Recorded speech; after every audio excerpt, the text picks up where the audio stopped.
मोठ्या संख्येने अनुयायी या ठिकाणी जमा झालेले आहेत। आम्हाला रिक्षातून का जाऊ दिलं जात नाही असा प्रश्न त्यांच्याकडून विचारला जातोय आणि त्यांना कुठल्याही प्रकारचं व्हॅलिड आन्सर मिळत नाहीये पोलिसांकडून, त्यामुळे ते संतप्त झालेले आहेत आणि आम्ही इथून रिक्षानेच जाणार या विषयावर ते ठाम आहेत।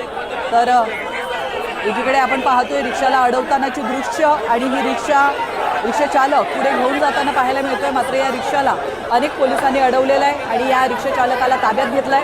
तर दुसरीकडे मोठ्या संख्येने आंदोलक जमा झालेले आहेत। अनुयायांनी आंदोलकांचं रूप धारण केलंय आणि त्यांनी रस्त्यावर ठाण मांडलेलं आहे, रास्ता रोको केलेला आहे। त्यामुळे रिक्षाप्रमाणेच इतर जी वाहनं आहेत, टॅक्सी असतील, प्रायव्हेट कार्स असतील, त्यांना देखील आता या रस्त्यावरून जाता येत नाहीये। रिक्षा पोलीसवाले काय बोलायला मागत नाही साहेब, पोलिसांना एवढं सहकार्य करा बोलतोय, सोडत नाहीत। दरवर्षी सोडतात रिक्षावाले, आज ह्या वर्षी अजिबात सोडत नाही। एक दिवस करायला पाहिजे सरकारने, कारण की कसं आहे की जे गरीब लोक आहेत, जे लांबून आले, जे 3 व्हीलर आहेत, 4 व्हीलरने तुम्ही सोडलं, जसा भाऊ बोलला तसं 2 व्हीलरवाल्याने सोडतात, मग त्यांनी कसं जायचं? त्यांच्याकडे गाड्या नाही आहेत, त्यांच्याकडे जायचंय त्यांनी। आमच्या गाड्या थांबल्यात, आमच्या गाडीत 2000 पाण्याच्या बॉटल आहेत, 500 किलो भात आहे, 2000 लोकांसाठी जेवण आम्ही घेऊन जाते। आज या रिक्षांमुळे आमच्या गाड्यामध्ये ट्रॉफिक मध्ये अडकल्यात। पोलिसांनी चर्चा केली, काय सांगितलं?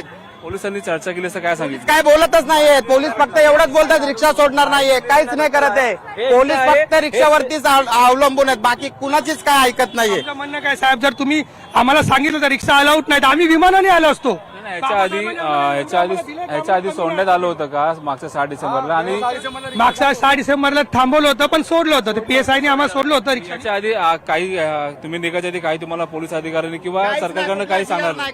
सर आमचं म्हणणं काय, जर तुम्ही आम्हाला 1-2 दिवस अगोदर आम्हाला तुमच्या माध्यमातून जर सांगितलं असतं की रिक्षा अलाउड नाहीये 6 डिसेंबरला, तर आमचे लोक एवढे शहाणे लोक आहेत की नसते आले, विमान करून ते सातारला पोहोचले असते। आम्ही विमान आता नवीन प्लॅटफॉर्म तयार करा सांगून विमानाने येत जाऊ, काही प्रॉब्लेम नाही। कारण की सरकार रिक्षा 3 व्हीलरला तुम्ही बोलतात नाही, तर मग आम्हाला बॅनर लावा ना जागी किंवा 3 व्हीलर आणू नका, प्रॉब्लेम होणार आहे ना, याच्या पुढे 3 व्हीलर जात नाही, तर आम्ही मान्य केलं। तर तुम्ही आम्हाला काही सांगत नाही, GR नाही, काय नाही, लगेच आल्यानंतर सांगण्यात आलंच नव्हतं माहितीच नाही ना सर, काहीच नाही, पहिलेच काय हे दरवर्षीचे नाटके पोलिसांचे, गेल्या वेळेस पण 2 तास थांबवले, 4 तास थांबवले, शेवटी 6 लाखच्या नंतर रिक्षा सोडली, पण सोडली।